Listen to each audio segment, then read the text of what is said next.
ప్రజానాట్య మండలి సభ్యుడు సిపిఎం నేత పెంచలయ్య హత్యకు నిరసనగా నెల్లూరు జిల్లాలో బంద్ జరుగుతుంది. సిపిఎం అనుబంధ సంఘాలు, ప్రజా సంఘాలు బంద్ కు మద్దతు తెలిపాయి. స్థానిక గాంధీ బొమ్మ వద్ద గంజాయి, డ్రగ్స్, మహమ్మారి దిష్టిబొమ్మను సిపిఎం కార్యకర్తలు, పెంచలయ్య కుటుంబ సభ్యులు దహనం చేసి ర్యాలీ నిర్వహించారు. గంజాయిని తరిమి కొట్టాలని ఈ సందర్భంగా పిలుపునిచ్చారు. బంద్ నేపథ్యంలో నెల్లూరు నగరంలో పలు స్కూల్స్ యాజమాన్యాలు స్వచ్ఛందంగా సెలవు ప్రకటించాయి.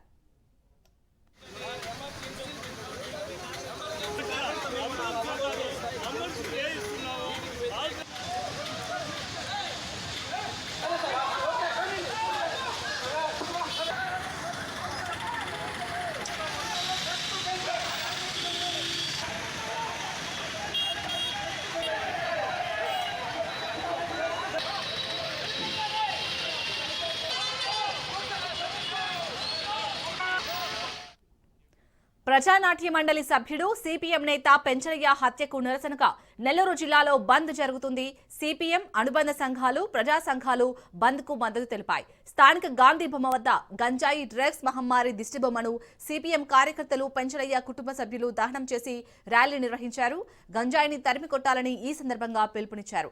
బంద్ నేపథ్యంలో నెల్లూరు నగరంలో పలు స్కూల్స్ యాజమాన్యాలు స్వచ్ఛందంగా సెలవు ప్రకటించాయి. ఇక నెల్లూరు జిల్లాలో జరిగిన బంద్ కి సంబంధించి పూర్తి డీటెయిల్స్ మా ప్రతినిధి చరిత్ అందిస్తారు. చరిత్. ఏదైతే పెంచలయ్య హత్యకైతే మాత్రం నెల్లూరు రగిలిపోతుందని చెప్పాలి. ప్రధానంగా ఆర్డిటి కాలనీలో పెంచలయ్య మద్దతుదారులు అలాగే సిపిఎం నేతలు కూడా నెల్లూరు బంద్ కు పిలుపునిచ్చారు. నెల్లూరును ఒక కథన రంగం చేశారనే చెప్పాలి. నెల్లూరు నడిబొడ్డు గాంధీ బొమ్మ సెంటర్ లో గంజాయికి వ్యతిరేకంగా గంజాయి దిష్టి బొమ్మను తగిలేసినటువంటి సిపిఎం కార్యకర్తలు ఈ రోజు నెల్లూరు బంద్ కి అయితే పిలుపునిచ్చారు. అన్ని పాఠశాలలు, కళాశాలలకు కూడా సెలవులు ప్రకటించాలంటూ కూడా నిన్నటాంచి వాళ్ళు కూడా విజ్ఞప్తి చేస్తున్న పరిస్థితి అని చెప్పాలి. నెల్లూరుని మాదక ద్రవ్యాలకు అలాగే అసాంఘిక కార్యక్రమాలకు గంజాయికి కూడా దూరంగా ఉంచాలంటూ కూడా వాళ్ళు ప్రభుత్వాన్ని విజ్ఞప్తి చేసిన పరిస్థితి అని చెప్పాలి. అయితే ఏదైతే నిన్న జరిగినటువంటి ఘటన, నిన్న రాత్రి ఏదైతే అరవా కామాక్షి ఇల్లు ఏదైతే 5 నివాసాలు ఉన్నాయో 5 నివాసాలను కూడా నిర్దాక్షిణంగా కూల్చివేశారు. ఆ ఇళ్లను కూడా ఇంట్లో సామాన్లు కూడా ధ్వంసం చేసిన పరిస్థితి అని చెప్పాలి. ఈ ఘటనలో ఎవరైతే కామాక్షికి వ్యతిరేకంగా ఆర్డిటి కాలనీ వాసులతో పాటు సిపిఎం నేతలు, ఎవరైతే పెంచలయ్య మద్దతుదారులు, పెంచలయ్య బంధువులందరూ కూడా దీంట్లో పాల్గొన్నట్లు మనకు సమాచారం అయితే అందుతున్న పరిస్థితి అని చెప్పాలి. అక్కడ అవాంఛనీయ ఘటనలు జరగకుండా పోలీసులు అక్కడ పోలీస్ పికెటింగ్ ఏర్పాటు చేశారు.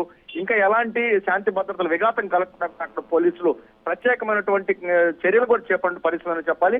ఈ రోజు సిపిఎం ఇచ్చినటువంటి బంద్ నెల్లూరు వ్యాప్తంగా కూడా, నెల్లూరు జిల్లాలో అనేక ప్రాంతాల్లో మనం ఇప్పుడు చూస్తున్నాం. ఆత్మకూరు, గూడూరు, అలాగే కావలి, నెల్లూరు అనేక ప్రాంతాల్లో పాక్షికంగా అయితే బంద్ అయితే కొనసాగుతుందని చెప్పాలి.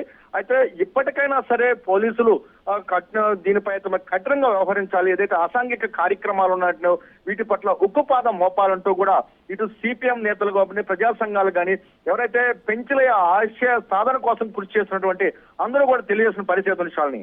Right, thank you Charith.